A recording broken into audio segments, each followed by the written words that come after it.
and hopefully they'll fully recover, and we can put this chapter behind, but we're not going to forget what happened. We're going to take very good care of this person that did this, horrible person. This afternoon, we're pleased to welcome to the White House one of the great and most esteemed business leaders and geniuses and innovators anywhere in the world, Apple CEO Tim Cook. It's an amazing job. Thanks as well to Secretary of the Treasury Scott Bessent and Secretary of Commerce Howard Lutnick for being here, wherever you may be. Oh, there you are. Hello, fellas. I missed you. Today, Apple is announcing that it will invest $600 billion, that's with a B, in the United States over the next 4 years. That's $100 billion more than they were originally going to invest. And this is the largest investment Apple has ever made in America and anywhere else. And it's just an honor to have you. As you know, Apple's been an investor in other countries a little bit. I won't say which ones, but a couple. And they're coming home. $600 billion. It's the biggest there is.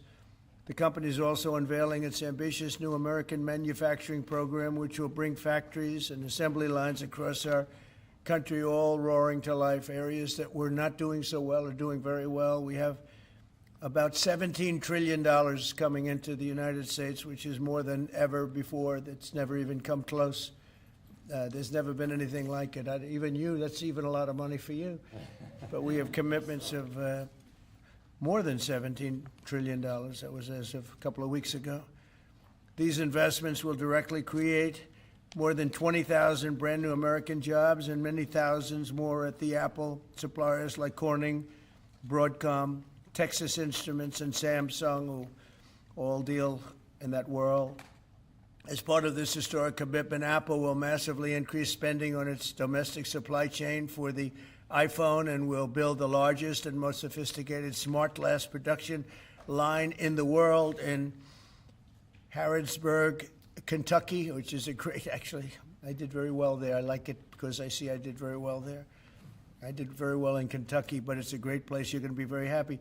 I thought maybe while we're up, I'll interrupt my own speech by you might show them a little bit about the product that you're going to be doing in Kentucky, Tim. Absolutely. Do you mind if I step up? Yes, please.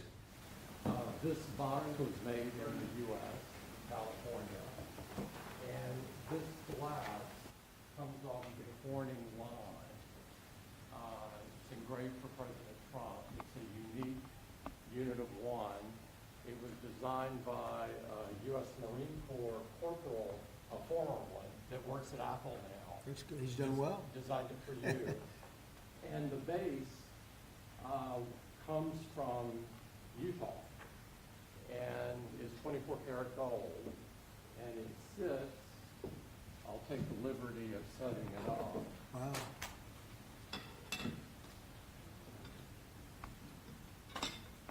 Well, let's see. There we go. Congratulations, Thank you Mr. very much. President. It's Thank you so fantastic. much. The great people of Kentucky. You're going to find it a great place to do business, too. It's fantastic. Isn't that nice? We're doing these things now in the United States instead of other countries, faraway countries. This is a significant step toward the ultimate goal of ensuring that iPhones sold in the United States of America also are made in America. With the mass infusion of capital it's announcing today, Apple will also build a 250,000 square foot server manufacturing facility in Houston and invest billions of dollars to construct data centers across the country from North Carolina to Iowa to Oregon. That's big stuff. Apple will also open state-of-the-art manufacturing economy. It's going to be a manufacturing academy in Detroit, and that's a great place to do. Well, you know, big things are happening in Michigan and Detroit. They're coming in because of what we've done with the, I call it the Great Big Beautiful Bill. I added one word, great. But we have probably the biggest, most comprehensive piece of legislation ever passed. It's going to mean unbelievable numbers of jobs and no jobs on, think of this, whether it's tips or overtime or Social Security, no tax. So no tax on tips, no tax on Social Security, no tax on overtime, and there's just a small bit of it. For Apple and others businesses, we're talking about the deductions and all of the things, and actually for people that go out and buy a car, first time it's ever been done, we talk about deductions for companies, but they're going to be able to deduct interest when they borrow money to buy a car if it's made in America. It has to be made in America. So it is amazing. And one of the reasons I think I can say that Apple's coming here is the legislation we just passed with this kind of investment. Apple will also open other facilities, rare earth magnets from Texas, and build, oh, I love that you're doing this. I love that. I love that. And build a brand new rare earth recycling line in Mountain Pass, California. I know that area. That's where they have a lot of truly rare earth. That's fantastic. I love that. And Apple will help develop and manufacture semiconductors and semiconductor equipment in Texas, Utah, Arizona, and New York. For years, Americans have watched as many of our leading tech giants built their factories overseas and exported American jobs abroad. But under the Trump administration, we're doing everything possible to make this the best place on earth to build a factory or grow businesses. I'm allowing them to build electric producing plants with their factory, because otherwise they'd have to hook into the grid. And I think it's one of the biggest things we've done, where you can build, Tim, your own electricity. You become your own electric manufacturer, and that goes along with the plant. So you become a utility. So congratulations, now you're in the utility. I hope they don't value your company based on utility, but that's okay. You're going to be making your own electricity, and as you probably know, for much of this and many of the things that we're doing, especially the AI, they would need actually double the electricity that the country now produces for everything. So it's massive electric, and they're going to be able to make their own, and they're getting very fast approvals. Lee Zeldin is doing a fantastic job, including with a 100% expensing on the one big, beautiful bill. In return, we're asking our businesses to invest in America, and they're coming in at levels that we've never seen before. So I don't know when it shows up, but there are a lot of factories and a lot of plants that are either under construction or soon will be starting construction. So can't tell you exactly when, but I want to be around in about a year from now and 2 years from now, because we're going to see an explosion, I think, like this country has never seen before. Never. Today's announcement is one of the largest commitments in what has become among the greatest investment booms in our nation's history, and we've got the hottest country anywhere in the world. You know, I told you the story that, and Tim, I'll tell you, but I went to the Middle East, and I was with Qatar, I was with UAE, and the King of Saudi Arabia, all great leaders. And then I went to NATO and saw many great leaders, and we just finished that about 4 weeks ago. Virtually everyone said, in effect, that we were a dead country 1 year ago. America, this was a dead country. We were dying, we were dead. And now you've got the hottest country anywhere in the world. This would have never happened except for certain people. Thank you very much. I appreciate it. NVIDIA is investing $500 billion to go along with Apple's $600 billion. $600 billion.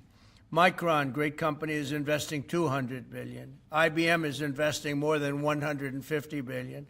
SoftBank is investing substantially more than $100 billion. TSMC is investing $200 billion. Johnson & Johnson, $55 billion. Merck, Stellantis, and General Motors are putting many, many billions in. They haven't determined the final number. And many other countries are investing tens of billions of dollars, and I'm not going to give you the whole list because the list is too long to read. But it's hundreds of billions and even trillions. I mean, it's trillions of dollars is being invested right now. Last week, it was announced that our economy grew at 3% in the second quarter, and consumer confidence is surging. Blue-collar wages are rising rapidly. Costs are way down. You know, I listen to these horrendous frauds on CNN and various other fake news networks, and they say costs are up. No, costs are down. Gasoline is down. It's going to soon, I believe, be less than $2 a gallon. It's around $2.40 right now, many places, other than in California where they tax you out of business, but and a couple of others. But gasoline is way down. The price of groceries are down. How about eggs? When I first came here, my first week, the press hit me very hard on eggs. Eggs had quadrupled or something. I said, I didn't know about it. Give me a chance. I've just been here for 4 days. Well, eggs are down. Everything's down. Price is down. The only thing that's up is stock prices. That's really up, and that's through the roof. The stock market has been hitting all-time records, all-time highs. Last week it was announced that our economy grew at levels that we haven't seen in a long time, but the real levels of growth are going to be judged in a year from now when you start seeing some of these incredible plants, because we have car plants opening. They're coming in from Canada, from Mexico, and from all over the world. And they're coming in because they like the way the election worked out, but they also like the fact that they don't want to pay tariffs. And the tariffs, I think, we're taking in hundreds of billions of dollars in tariffs. I won't be so specific other than to say, because we don't even know what the final number is. We just made a deal, as you know, with the EU where they're paying hundreds of billions of dollars. Japan paying hundreds of billions of dollars, and numerous other countries paying hundreds of billions of dollars. And we're not even completed there. And as you know, they found $25 billion 3 weeks ago. They said, we have a surplus of $25 billion. And they said, where did this come from? I said, check the tariffs. And they checked. They said, you're right, that's where it came from. And we've really just started. This is just in its infancy. So we have a great country. We have a country that is going to be very rich. It's a country that we're very proud of, but it's going to be very rich. And it's companies like Apple, they're coming home. They're all coming home. And we want them to come home. They have to come home. We're going to treat them really well. We're going to be putting a very large tariff on chips and semiconductors. But the good news for companies like Apple is if you're building in the United States or have committed to build, without question committed to build in the United States, there will be no charge. In other words, we're not going to be charging. So a lot of countries, a lot of companies are leaving various other places and they're coming to the United States. So in other words, we'll be putting a tariff on of approximately 100% on chips and semiconductors. But if you're building in the United States of America, there's no charge, even though you're building and you're not producing yet in terms of the big numbers of jobs and all of the things that you're building. If you're building, there will be no charge. So I just want everyone to know that. And I didn't even tell you that inside. We discussed the concept, but I didn't. So it's a big factor. So 100% tariff on all chips and semiconductors coming into the United States. But if you've made a commitment to build, or if you're in the process of building, as many are, there is no tariff. Okay? If for some reason you say you're building and you don't build, then we go back and we add it up, it accumulates, and we charge you at a later date. You have to pay, and that's a guarantee. So that's a big statement, and I think the chip companies are all coming back home. They're all coming back. You know, we started with Intel, and gradually Intel was just taken over the coals. They were taken to the cleaners, frankly, and moved to other places, in particular Taiwan.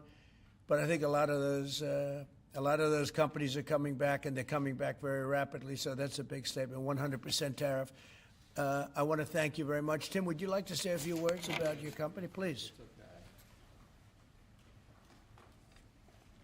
Good afternoon, everyone. Mr. President, thank you very much for having me here today.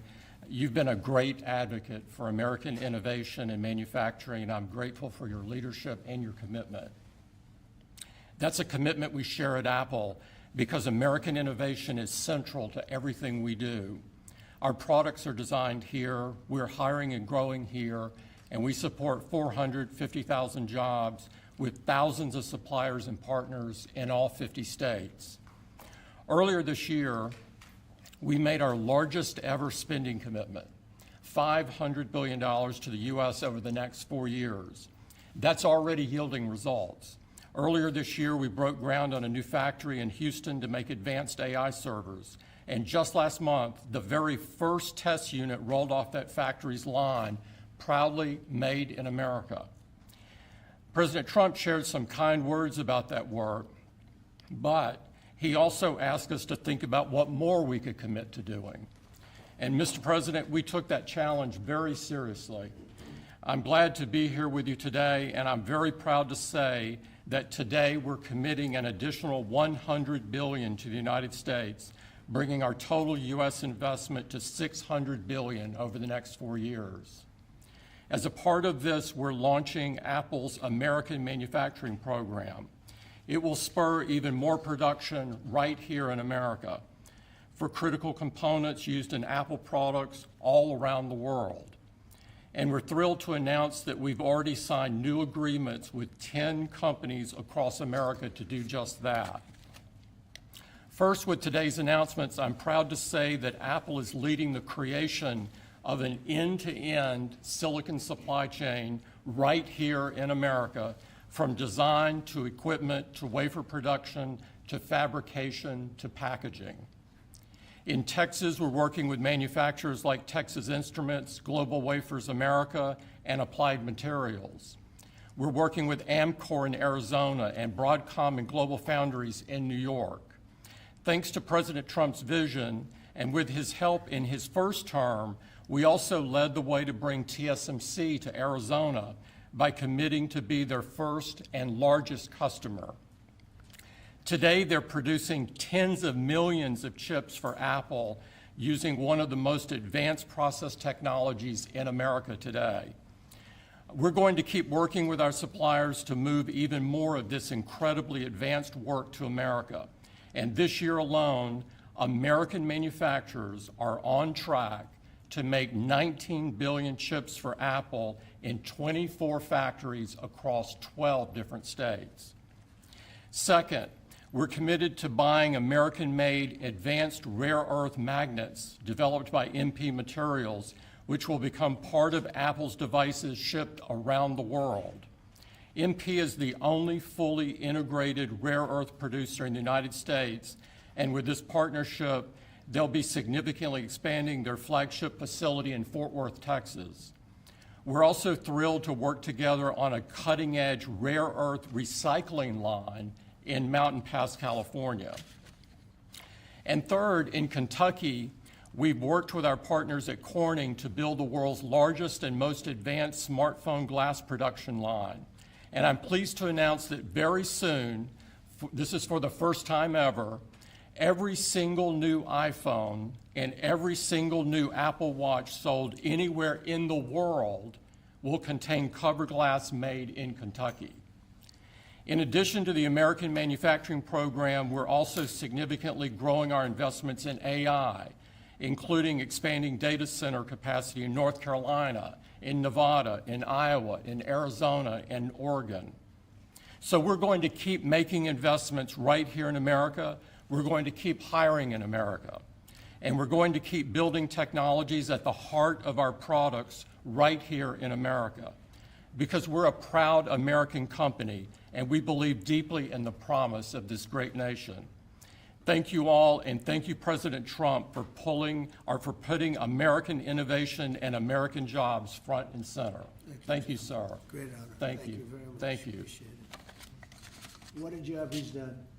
What a job. Incredible. I want to thank you very much, and thank you, JD, for helping along. Good job. Really good job.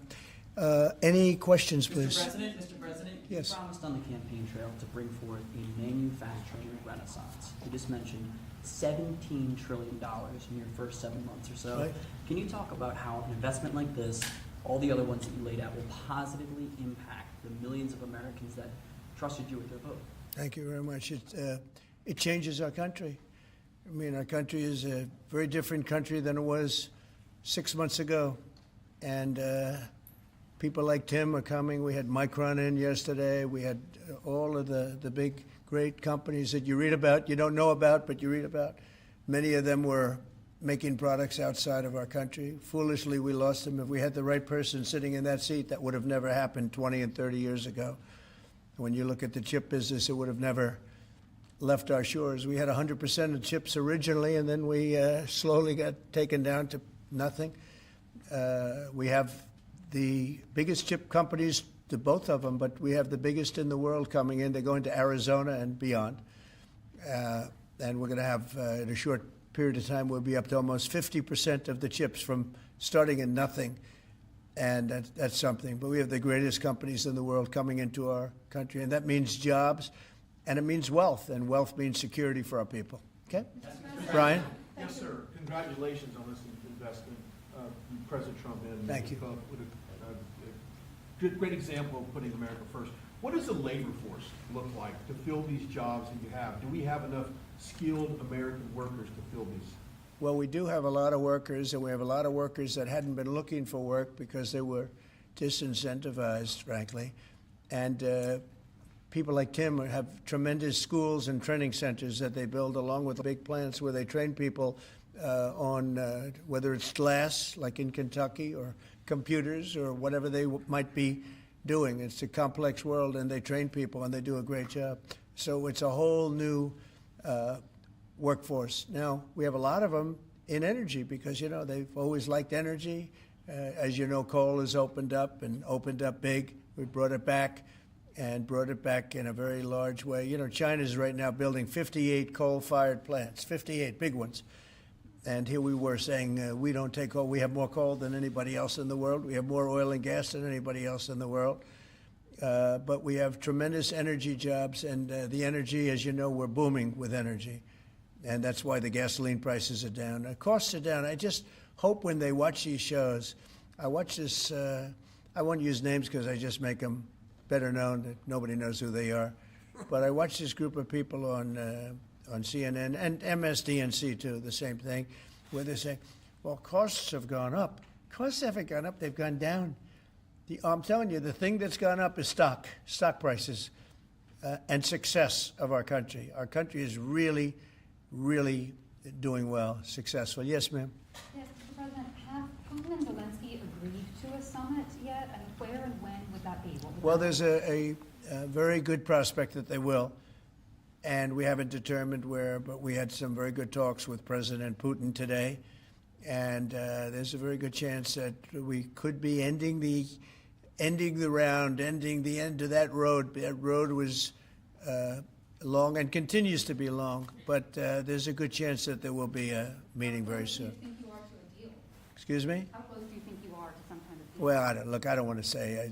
I've been disappointed before with this one. You know, we've solved 5 wars, plus add to that Iran, where we wiped out their nuclear capacity for weapons. They would have had a weapon within 2 months, maybe less, and that was totally obliterated. It turned out it was a total obliteration, and the pilots and the people that did that job are really, we have the greatest armed forces in the world, but that was really something. In fact, there's a model of the plane right there. So, you got to bring that up, Susie. We have to see that.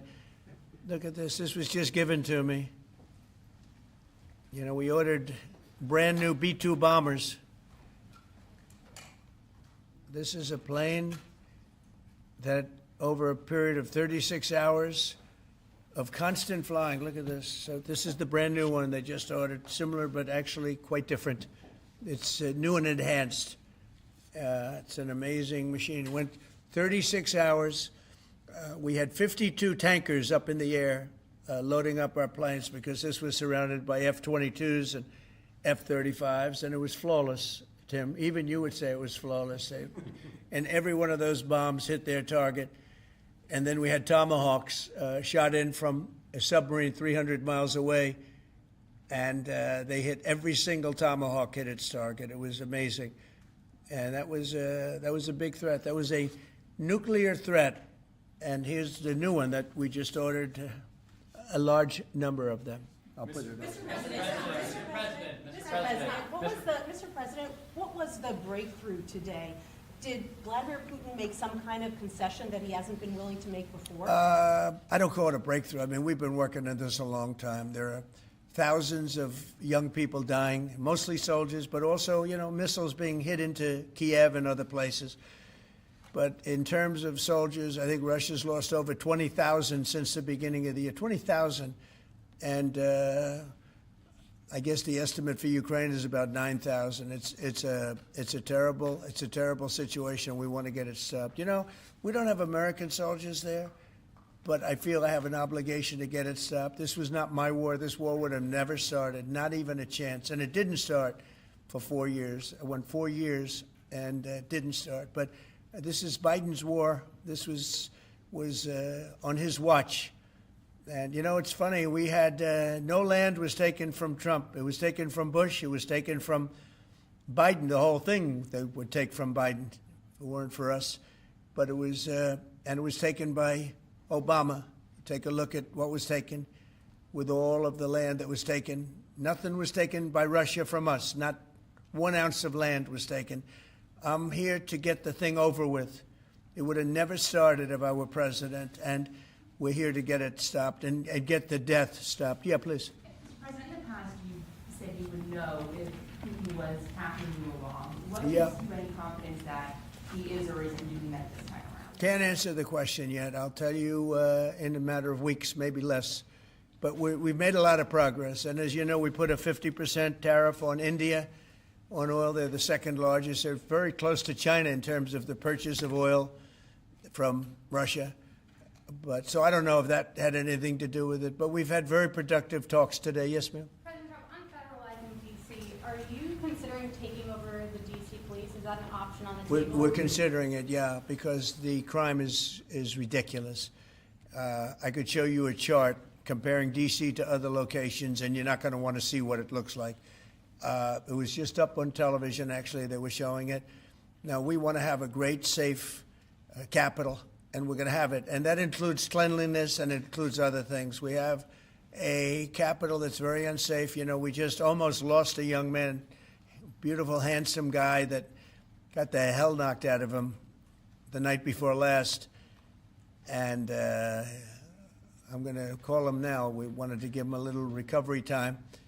We just put a call into him. They're calling back in a little while, but he went through a bad situation, to put it mildly, and there's too much of it. We're gonna do something about it. So whether you call it federalized or what, and that also includes the graffiti that you see, the papers all over the place, the roads that are in bad shape, the medians that are falling down, the median in between roads that's falling down. We're going to beautify the city. We're going to make it beautiful. And what a shame. The rate of crime, the rate of muggings, killings, and everything else, we're not going to let it. And that includes bringing in the National Guard, maybe very quickly, too. And do you want Congress to look at overturning the D.C. Home Rule Act? We're going to look at that. In fact, the lawyers are already studying it. We have to run D.C. This has to be the best-run place in the country, not the worst-run place in the country. And it has so much potential. And we're going to take care of it. You're going to be safe. You're going to be safe walking down streets. You're not going to get mugged. Mr. President, if you do reach a deal with Ukraine and Russia, would you drop the additional tariffs on India? Well, we'll determine that later. But right now they're paying a 50% tariff. Okay. Yeah, please. One for Mr. Cook as well. Yeah, please. Sure. The president wants a made-in-the-USA iPhone. What are the chances that you can actually make that happen? Well, if you look at the bulk of it, we're doing a lot of the semiconductors here. We're doing the glass here. We're doing the Face ID module here. And so there's a ton of it. And we're doing these for products sold elsewhere in the world. And so there's a lot of content in there from the United States. But what about the whole thing? We're very proud of it. Can you make the whole thing is here? just the final assembly that you're focused on. And that will be elsewhere for a while. He makes many of the components here, and we've been talking about it, and the whole thing is set up at other places, and it's been there for a long time. So in terms of cost and all, but I think we may incentivize him enough that one day he'll be bringing that. But he brings most of the stuff. Look, he's not making this kind of an investment anywhere in the world, not even close. He's coming back. I mean, Apple's coming back to America. Thank you. Mr. President, President, Mr. Indian President, officials, just- Indian officials Let me have let me said- go, please. Indian officials have said that there are other countries that are buying Russian oil. It's okay. Like China, for instance, It's buys okay. more. Yeah. Why are you singling India out for these additional It's sanctions? only been 8 hours, so let's see what happens We're over the gonna see next. more secondary sanctions You're very gonna see a lot soon. more. So this is a taste of what's You're to gonna come. see a lot more. You're Mr. gonna see so much You were the driving- secondary sanctions. Yes, ma'am. Sorry, you were the driving force behind Operation Warp Speed, these mRNA vaccines that are the gold standard. Right. Now, your health secretary is pulling back all the funding for research. He's saying that the risks outweigh the benefits, which puts him at odds with Research the on entire what? medical community and with you. What is going Yeah. on Research on what? into mRNA vaccines? Well, we're going to look at that. We're talking about it, and they're doing a very good job. And, you know, that is a pass. Operation Warp Speed was, whether you're Republican or Democrat, considered one of the most incredible things ever done in this country. The efficiency, the way it was done, the distribution, everything about it has been amazing. But, you know, that was now a long time ago, and we're on to other things. But we are speaking about it. We have meetings about it tomorrow at 12 o'clock, and we'll determine. We're looking for other answers to other problems, to other sicknesses and diseases, and I think we're doing really well. Yes, ma'am, please. Thank you, Mr. President. You said many times that you want to stop wars in the Middle East. Now, Prime Minister Netanyahu is contemplating reoccupying Gaza entirely. Is he defying you, sir, or are you giving him a green light? Well, we have stopped wars in the Middle East by stopping Iran from having a nuclear weapon, and they're you know, they can say they're going to start all over again, but that's a very dangerous thing for them to do, because we'll be back. As soon as they start, we'll be back. And I think they understand that. They're just words. But no, we've stopped a lot of wars in the Middle East. If you think about what we did with Iran, Iran was the perpetrator of hate, a very evil place, and I think it's going to be a lot different in the coming years. On the India penalties, do you have any similar plans to enact more tariffs on China as it relates Could to their happen. purchases? Could happen. Depends on how we do. Could happen. President, Brian? have you Yes, I've got an entertainment-based question for you. A few weeks ago, Stephen Colbert announced that he was leaving his show. Howard Stern announced that him and Sirius XM Radio are parting ways. Do you think the hate Trump business model that's been in the entertainment business is going out of business because it's not popular with the American people? Well, it hasn't worked, and it hasn't worked really for a long time, and I would say pretty much from the beginning. Colbert has no talent. I mean, I could take anybody here. I could go outside on the beautiful streets and pick up a couple of people that do just as well or better. They get higher ratings than he did. He's got no talent. Fallon has no talent. Kimmel has no talent. They're next. They're going to be going. I hear they're going to be going. I don't know, but I would imagine because they get, you know, Colbert has better ratings than Kimmel or Fallon. You know that. Howard Stern, it's a name I haven't heard. I used to do a show, we used to have fun, but I haven't heard that name in a long time. What happened? He got terminated? Yeah, they're going to separate ways because I think what they're offering salary-wise is real low than what he's getting. You know when now. he went down? Whenever you want. You know when he went down? No, before. When he endorsed Hillary Clinton, he lost his audience. People said, give me a break. He went down when he endorsed Hillary Clinton. Mr. President, Have you talked to Governor We started Cuomo? interviewing Fed candidates yet? Yeah, And we've are you started the considering interviewing them? process. Scott and I and Howard, a lot of people, JD, look, we have some great candidates. It's probably down to 3. He doesn't want the job. He said, do you like this job better? Yes, sir. I mean, he was a candidate, but I don't think he'll take it. Are there any candidates I really from- don't think he'd take it, Are there actually. any candidates from Wall Street, Mr. President? Essentially, we're all from Wall Street, aren't we? You know, when you get right down to it. The term Wall Street. Yeah, please. Yep, you made your tax cuts permanent. You mentioned that the tariffs are bringing in a ton of external revenue. You've opened up markets, the EU, Japan, South Korea, many others, to American goods like we've never seen before. How much growth can we expect in the economy now that this model of yours is sort of beginning to really take off? Well, I think the growth is going to be unprecedented. I think we're going to have growth that's unbelievable. Now, remember, we're building and just starting to build a lot of these incredible plants. We talked about the electric facilities that we're building, the generating plants, electric generating plants. They're massive, and they're going to be great. And they're going to sell excess electricity into our grid. So we're going to be having much more electricity than we ever had. And those plants are going to be taken care of individually. I know Tim is building one in one of his big factories, but especially for AI because it needs so much electricity. So I appreciate the question very much. And I think the growth is going to be unprecedented. Did you have a phone call with Andrew Cuomo? Did you speak to Andrew Cuomo? I haven't. No, I haven't. Mr. President, have you been briefed on what Ghislaine Maxwell told Todd Blanche? No, I haven't. Have You not. don't know whether I don't came know. up in the I know Todd conversation is or a not? very respected person all over the country, all over the world legally, so I don't know. Yeah, please, go ahead. Will the new Fed governor be temporary? We're probably going to go with a temp and then a permanent, I think. Are the two So the temp is going to be named, I'd say, over the next 2-3 days, and then we're going to go permanent. Are the two Kevins the leading contenders for the permanent spot for the chair? Well, the two Kevins? The two Kevins are absolutely, yeah. They're both very good. Mr. President. The two Kevins, is very good. Mr. President, is Vice President Vance hosting a gathering this evening to talk about how to respond to the Epstein situation? Is he working on what? Is he hosting some kind of gathering of top advisors this evening to talk about how to respond to the Epstein situation? I don't know. I could ask you that question. I don't know of it, but I think here's the man right here. I saw it reported today, and it's completely fake news. We're not meeting to talk about the Epstein situation, and I think the reporter who reported it needs to get better sources. Look, the whole thing is a hoax. It's put out by the Democrats because we've had the most successful 6 months in the history of our country, and that's just a way of trying to divert attention to something that's total bullshit. Okay? Yeah, please. A new Gallup poll says that Elon Musk is the most unpopular public figure in the country right now. I'm wondering, do you miss having him around the White House, or is that poll accurate? I don't know if the poll's accurate. I think he's a good person. I think he had a bad moment, really bad moment, but he's a good person. I believe that.